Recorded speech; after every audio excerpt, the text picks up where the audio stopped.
Well, with the season of giving upon us, many people are choosing to support their favorite charities. And because of people being so generous, last year, nearly $600 billion was donated. And if you plan to donate before the end of the year, we want you to make the most of your donations. So we have Steve Heiberman here, the VP of Wealth Management at Midwest One Bank. Thank you so much. You have some tips for us. Thanks for having me, Cece. Yeah, so it is the holiday season, and it seems like compared to any other time of year, the holidays seem like the most time where people are generous and donating. I mean, why is that? You know, Vanguard did some research on this topic and found that about a third of all giving occurs in the month of December, with about 10% of all giving occurring in the last few days of the year. So it's definitely the time of the year when people are thinking about how to give back. I think the obvious answer is it's the season, right? We're in the season of giving. You just did a story on volunteer shovelers. I think everyone is trying to think about how they can give back, how they can instill these values in their kids as well as they're starting their holiday shopping. So I think that's a key reason around it. Businesses are also, Midwest One, where I work, we've done a lot of giving back and organizing food drives and volunteering, Toys for Tots, things like that. So it's front and center in people's minds, and then obviously there's also some tax benefits as well that we'll touch on. Absolutely, and it's a good time as long as you're doing it, you know what I mean? So, okay, so there are so many community causes that we can give to here. I mean, how do you go about that, choosing who to give to? I know it can be super hard, but... Yeah, it can be hard, but thankfully there are many resources we can use today.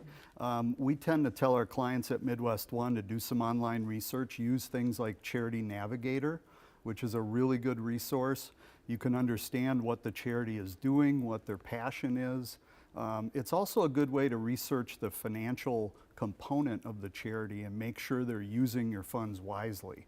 So Charity Navigator provides a rating that people can use to understand how well the charity has done that.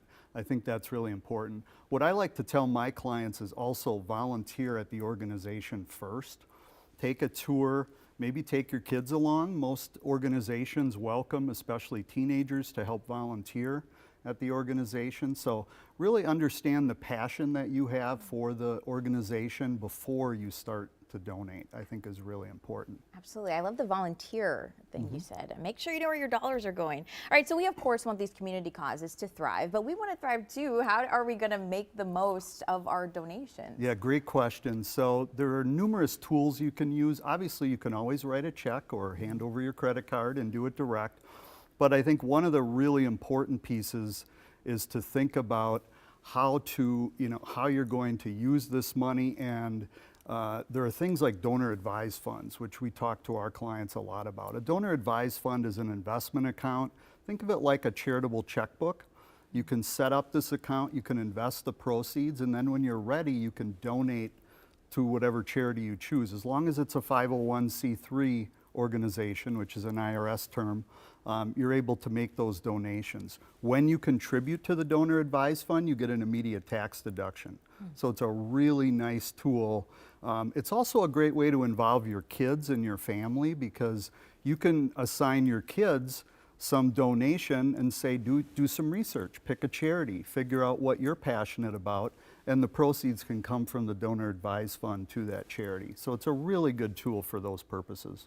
Absolutely. Steve, thank you so much for all of these tips and just giving us a little insight into how we can be smart this holiday season. We'll have more of these tips on KARE11.com/noon. Until then, we'll be right back.